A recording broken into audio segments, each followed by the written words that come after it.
Days before Diana Spencer walked into St. Paul's Cathedral, the frail woman who had spent years quietly steering her toward this marriage leaned close to the 19-year-old bride, and friends later told her plainly, that she and Charles would never truly fit, and that woman was her own grandmother Ruth, Lady Fermoy, the very person who had arranged the match.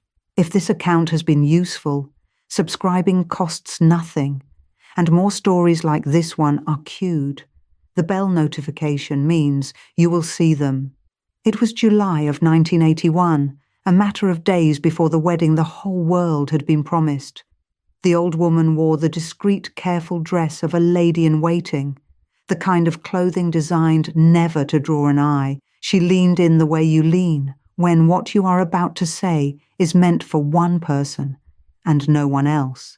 And what she said, friends recounted years afterward, was quiet and exact.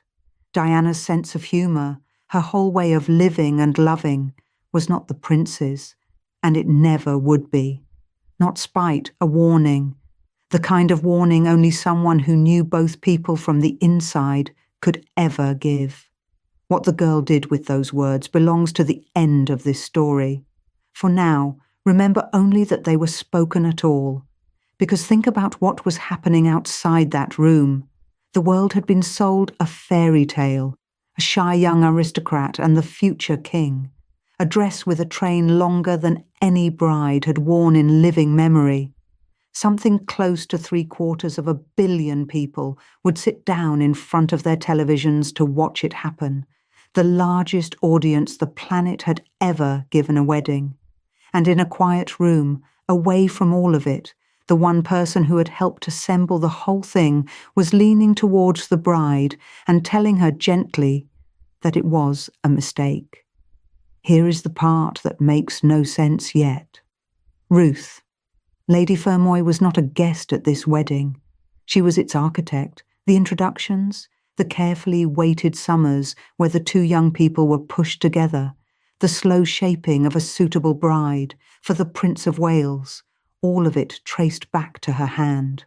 The woman now whispering against the marriage was the woman who had spent years building it. Hold that in your mind, because it is the strangest thing about this whole story. The person who built the marriage is the person who tried to break it. To understand how one woman could do both, you have to understand where she stood. Ruth Fermoy was lady-in-waiting to Queen Elizabeth, the Queen Mother. And more than that, she was her closest confidant, one of the very few people the Queen Mother trusted without reservation. For decades she moved through the smallest rooms of the royal household, the private ones, the ones ordinary courtiers never entered. She heard things that were never written down. She sat with the family on ordinary evenings, the unremarkable ones, not the state occasions with the cameras rolling.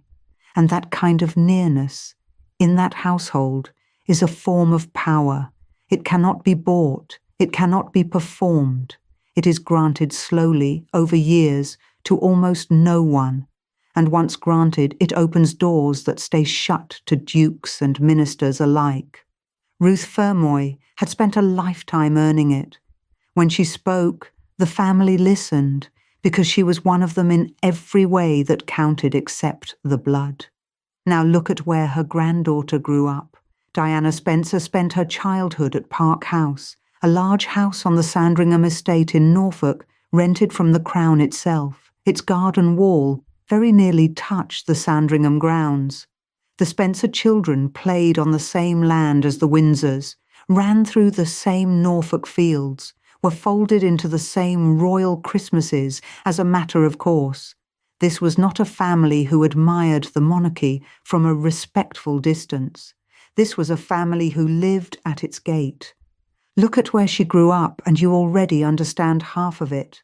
That garden wall was not close to Sandringham by accident.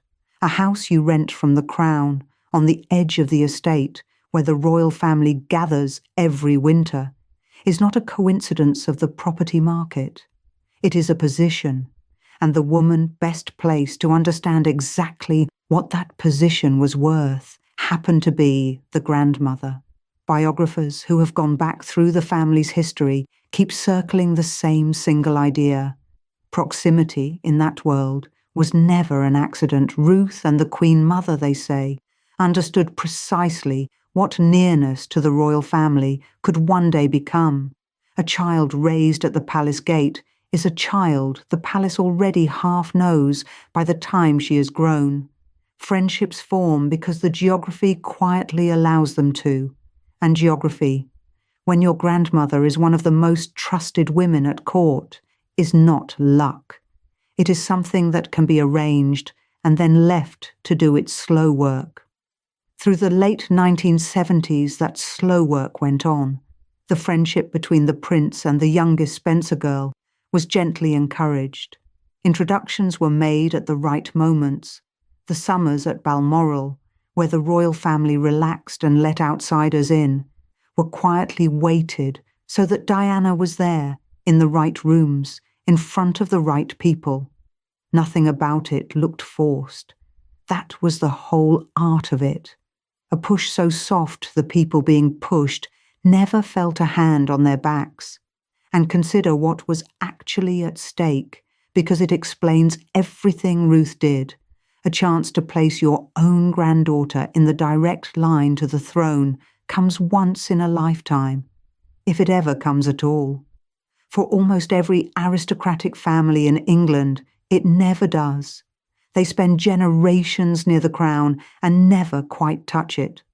Ruth Fermoy had the access, the trust of the Queen Mother, and an unmarried granddaughter of the right family and the right reputation, all at the same rare moment.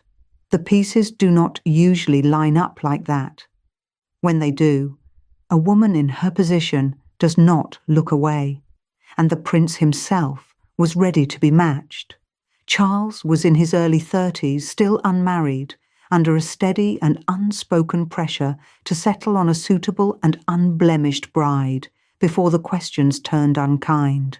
The court wanted the matter closed, and there, already standing inside the frame Ruth had spent years assembling, was a Spencer girl who had grown up on the other side of that garden wall.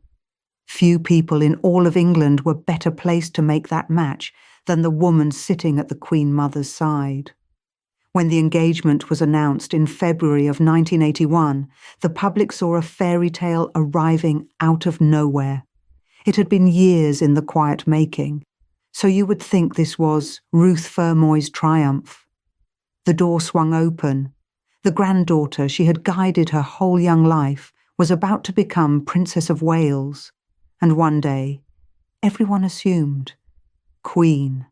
Every ambition an aristocratic grandmother could hold had just come true in a single announcement. And this is where the story turns.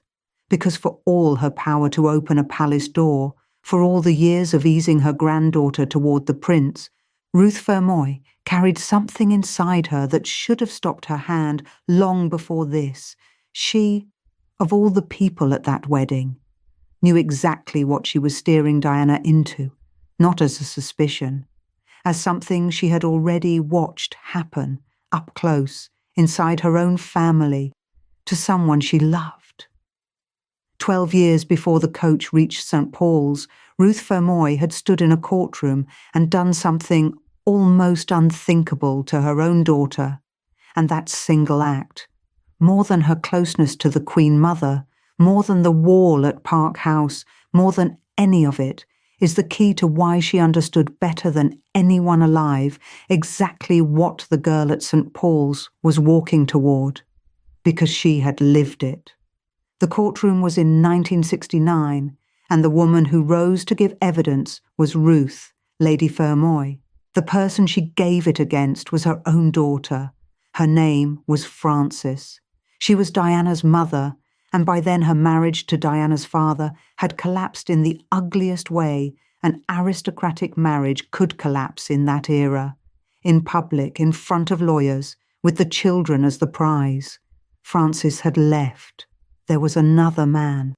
And when the fight for custody reached the court, Ruth Fermoy did not stand beside her daughter. She stood on the other side. She testified in a way that helped Diana's father keep the children, and she helped him win. Think about the shape of that for a moment. A mother, walking into a courtroom and speaking against her own daughter in a matter of who would raise the grandchildren. Not a stranger, not a rival family, her own girl. Whatever the private reasons, and biographers still argue over them, the outcome was plain. Frances lost her children, and her own mother had a hand in it. Sit with what that means. She testified against her own daughter, and a decade later she used everything she had learned in that courtroom to arrange her granddaughter's marriage anyway. Because that is the part most people never connect. The custody case was not just a family scandal, it was an education. Ruth Fermoy sat through the whole slow machinery of a broken aristocratic marriage and watched from the inside what it does. She saw what happens to the children caught in the wreck, and the child at the centre of that particular wreck was a small girl called Diana Spencer. Diana was 7 when her mother left, 7 when the shouting stopped and the silence came. Friends of the family later spoke of a quiet, watchful child, the kind who learns very young to read a room before she enters it, who counts the moods of the adults around her, because her safety depends on it. The bed wetting, the night she lay awake, the younger brother she comforted. This was not a hidden family secret in the Fermoy world. Ruth knew it. She had been there. She understood better than almost anyone alive exactly how fragile her granddaughter was, and precisely why. So she was not blind. That is what makes this hard. A grandmother who did not understand the risk could be forgiven her blindness. Ruth Fermoy had no such excuse. She had seen a marriage of the wrong two people tear a family apart. She had watched the cost land on a child. She knew Diana's temperament from the inside, the sweetness and the neediness both, the hunger for a love that would never leave. She knew all of it, and knowing all of it, she guided the girl straight toward the Prince of Wales. That is the sentence you have to slow down on, because it should not make sense. Why would a woman who had lived through one aristocratic disaster deliberately steer a fragile child into the most exposed marriage in the country? Hold that question. The answer is coming, and it is colder than you might expect. First, understand that she did steer it, and how quietly she did it. This was not a single dramatic introduction. It was years of gentle pressure, applied where no one would notice. Through the late 1970s, the friendship between the families was encouraged, rather than forced. Invitations went out, the right weekends were arranged. Diana was placed again and again exactly where a young prince might see her and think it his own idea. The Spencers and the royal family already moved in the same small world, and Ruth made sure the paths kept crossing. When there was a shooting party, Diana was there.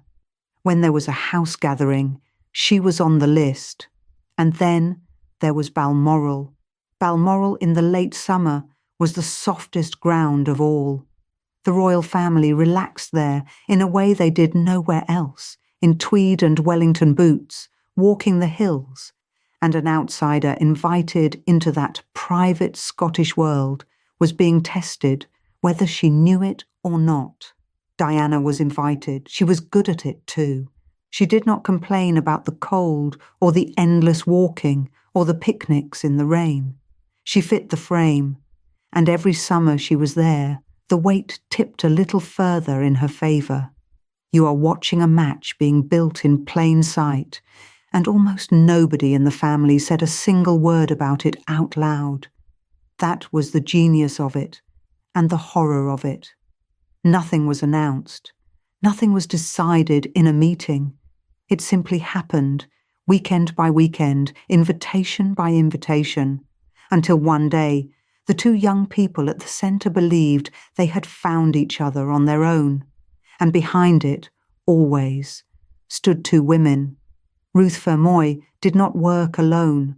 Her closest ally in this was Queen Elizabeth, the Queen Mother, whose lady-in-waiting and confidante she had been for decades. That title, lady-in-waiting, sounds decorative. It was anything but. It meant Ruth had a chair in the smallest rooms of the royal family, the private sitting rooms where the doors closed and the real conversations happened. She was trusted with things courtiers never heard.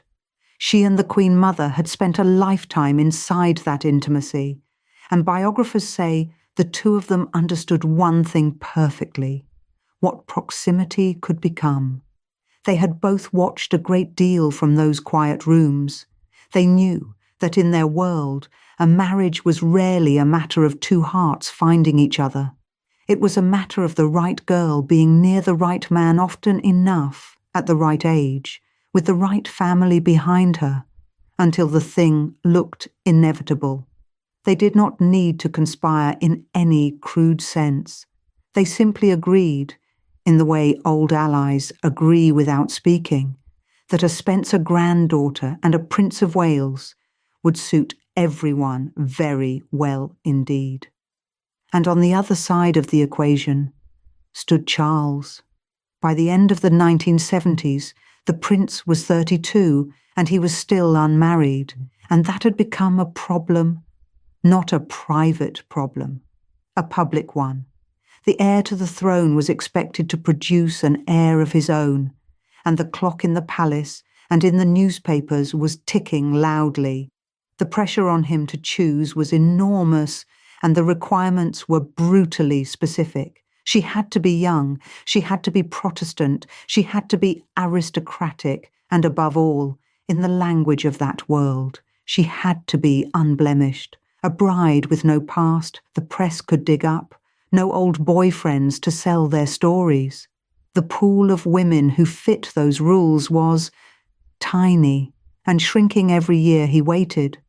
Then think of who was already standing in it: young, aristocratic, Protestant, sheltered to the point of having almost no history at all, a girl whose grandmother sat at the Queen Mother's right hand and whose family garden had backed onto the royal estate her whole childhood.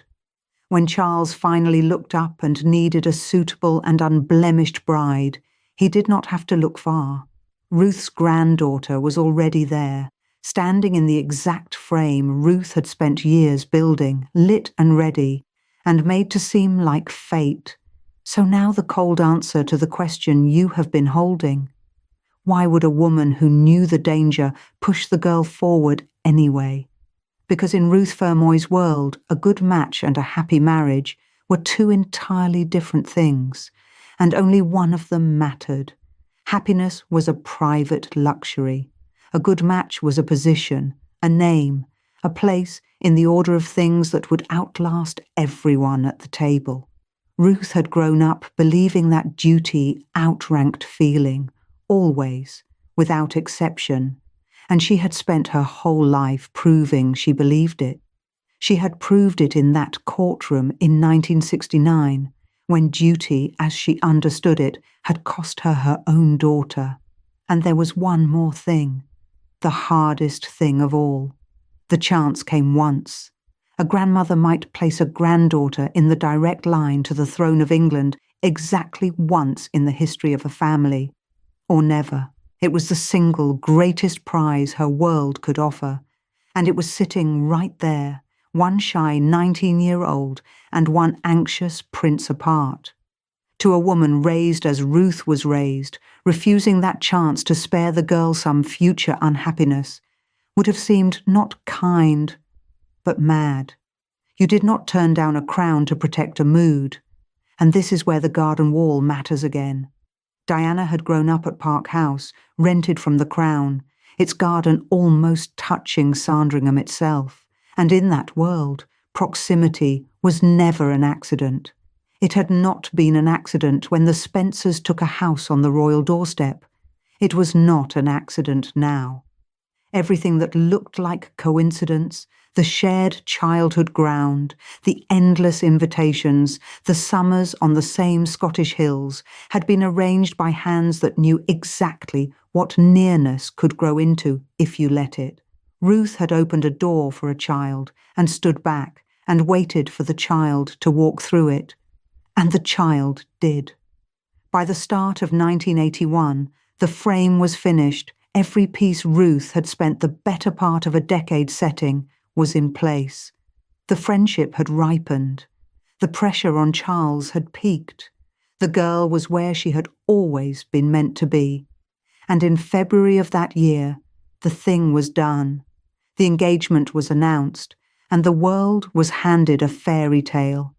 The shy young aristocrat and the future king, a love story out of a storybook, the wedding of the century already taking shape.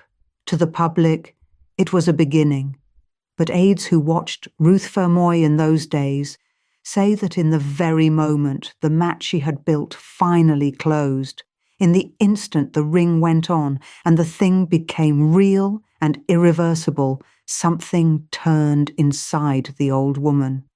She had wanted this for years. She had engineered it with all the quiet skills she possessed. And now, with the door swung fully open and her granddaughter standing on the far side of it, the certainty she had carried all this time began, for the first time, to crack. The fairy tale had barely begun, and the woman who wrote it had already started to be afraid of it. The doubt did not arrive as a thought. It arrived as arithmetic. In the weeks after February 1981, while the photographers posed the two of them on the palace lawn, and the sapphire ring turned on Diana's finger for the cameras, Ruth Fermoy stood a little to one side and counted. She had spent decades close enough to Charles to know the true shape of the man. She had spent the whole of Diana's 19 years watching the girl grow. And now, with the engagement real and the world already calling it a fairy tale, she set the two of them side by side in her mind and measured the space between them.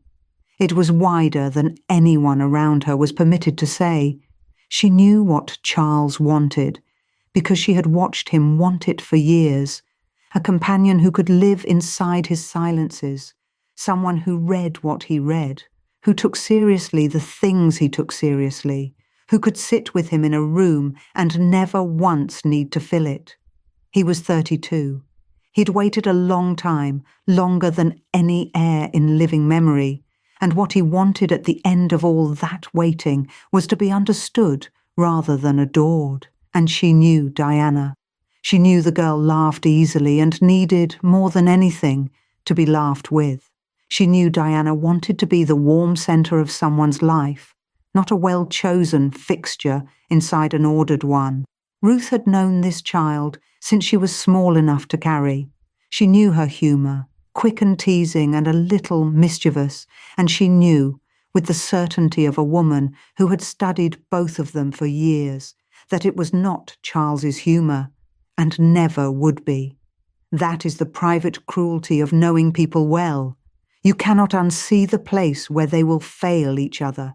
Decades at close quarters had shown her the rest of it too. She had seen Charles restless and dutiful, and a little lonely, a man who wanted a settled mind beside his own. She had seen Diana bruise easily under things that would have glanced off a tougher child. She knew how fragile the girl still was under the smile the cameras loved. And she knew, better than any biographer would later guess, that the palace was about to ask that fragile 19-year-old to carry the heaviest role in the country, married to a man who needed something she was never built to give. For years, Ruth had done the exact opposite of doubting. She had encouraged the friendship and weighted the summers and smoothed every introduction.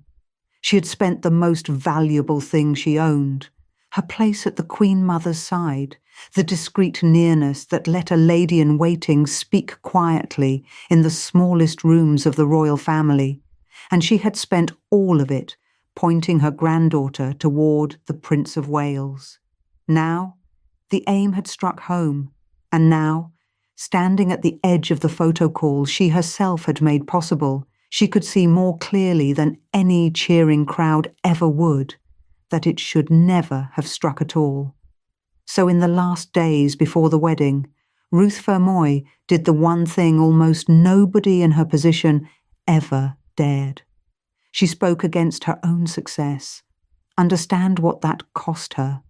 She had built her whole standing on discretion, on being the woman who knew things and never said them. To lean toward Diana now and speak was to break the one rule her world was built on. She did it anyway. Friends would recall it afterward, carefully, the way people repeat a thing they are not certain they were ever meant to hear. An elderly woman in the plain, deliberate dress of a lady-in-waiting, leaning toward a girl of 19, saying the quiet part aloud at last. This is the moment you clicked for. What she actually said to Diana in the days before the whole world watched them marry. She told her plainly that her humour and her way of living were not Charles's, and that they never would be. Not cruelly, not as a woman trying to wound the child. She said it as a grandmother who had studied both of these people up close for longer than Diana had been alive, handing the girl the single truth that the whole shining machine around her would never hand her. That she and the man she was about to marry were built differently at the root. That no ring, no title, no cathedral full of light was going to close the distance she had just spent years helping to arrange. Diana was 19. The dress was already cut and sewn. The route through London was already drawn. Hundreds of thousands of people were already choosing their place on the pavement. Whatever Ruth hoped those few sentences might do, they fell on a girl who could no longer step backward, even if some part of her believed every word. And this is where the warning stops being a warning and becomes something worse. Ruth had no power to make it count in her world. Knowing a truth and being permitted to act on it were two entirely different things. She had spent years easing this child through the palace door, and a door like that only swings one way. Once a girl of 19 is standing inside the frame you built for her, engaged to the future king, with an entire country already in love with the picture, there is no quiet way back out. Duty had shut the door behind them both. Ruth, who had opened it, was the one person alive who understood she could not open it back the other way. That is the machinery this family ran on. In that world, a good match outranked a happy one. Feeling came second to duty, always, and the chance to set a granddaughter in the line to the throne came once in a lifetime, or not at all. The fairy tale the public was being sold that spring was real to them because they were never shown the ledger behind it. Ruth had kept that ledger for years, and keeping it is a very different thing from being allowed to close it. So she said her piece, and then she did the only thing that was left to her. She watched. On the morning of the 29th of July, 1981, the glass state coach came down the mall in hard, bright summer light, and Diana rode inside it towards St. Paul's with her father at her side and yards of ivory silk pooled around her feet. The bells were ringing out across the whole of London. The crowds were roaring in a solid wall of sound, and in the ordered ranks inside the cathedral sat one elderly woman who understood, better than the Archbishop and better than the Queen, exactly what she was watching roll toward the altar. And here is the cruelty of it. She had already said everything she was ever going to be able to say. She had spent her warning down to nothing, and still she had to sit there, straight-backed and silent, in the very dress that marked her as the Queen Mother's most trusted woman, and watch the coach carry her granddaughter to St. Paul's regardless. The warning changed nothing. It could not. And that is not a failure of Ruth's nerve, because her nerve had not failed her. It is the exact shape of the world she had lived in all her life, a world where a well-placed grandmother could open the doors of a palace and yet, once those doors stood open, could never call a child back through them. Then came the years Ruth had feared without ever quite being able to name the fear. For a while the marriage held its public shape, the balcony kiss, the 2 royal tours, the 2 young sons. And then, along precisely the seam she had pointed at in a private room in 1981, it began to come apart.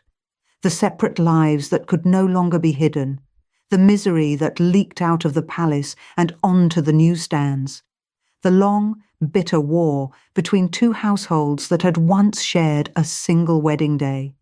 By 1992, it was no longer a rumour whispered by staff. It was everywhere. It was the year the Queen herself would call horrible in public, the year the whole edifice seemed to crack at once, and by that winter, the break at its centre was read out to a hushed House of Commons as plain fact. The formal separation of the Prince and Princess of Wales, printed the next morning in letters the size of a fist on every front page in the world. Every quiet mismatch Ruth had measured in silence and named to a frightened 19-year-old behind a closed door was now public property, sold on every corner, argued over in every country that had once stood in the July sun to watch the coach go by. Ruth. Lady Fermoy died in 1993, 4 years before Diana. She lived long enough to see the marriage she had assembled unravel, to see the separation made official, to see the careful picture she had arranged turned inside out for the whole world to pick through. She did not live to see how the story truly ended. She was spared the crash in Paris and the ocean of flowers banked against the palace gates. What she carried to her own grave was the middle of the tragedy, the long coming apart, which was in the end the part she herself had authored. If a story like this one has stayed with you this far, subscribing costs nothing, and there are more of them already lined up and waiting. Switching on the bell is simply how the next one finds you. Those close to her said she carried a private regret to the very end. Never a public one. Ruth Fermoy was not a woman who confessed things aloud. But the people around her in her final years spoke of something settled and heavy that had come to live in her, the particular regret of a person who got exactly what she set out to get, and understood far too late what the getting had cost, and consider what that regret actually is, because it is stranger and colder than ordinary guilt. It is not the regret of a woman who failed. Ruth did not fail. She succeeded completely. She set out to place her granddaughter in the line to the throne, and she placed her there. The ache she carried was never the ache of getting it wrong. It was the ache of a woman who got it right, who saw the whole ruin coming down the years, who even leaned toward the girl and tried to say so with the wedding only days away, and who then had to stand and watch it happen exactly as she had foreseen, because in her world, seeing a truth and being allowed to stop it were never once the same thing. She had opened a palace door for a child, and she understood, far too late, that a door like that only ever opens the one way. She could walk a girl of 19 through it, into the fairy tale, into the glass coach on the Mall, into the great echoing light of St. Paul's. She could not, for all her nearness to the crown and all her patient years of arranging, ever reach back and open that same door the other way to let the child out again. That is where it rests. Not on the wedding the world still plays on its anniversaries, and not on the death that shocked it 4 years further on. It rests on an old woman in a lady-in-waiting's quiet dress, who built the marriage of the century, tried in its final days to stop it, and spent everything she had left, standing on the wrong side of a door she had opened with her own hand.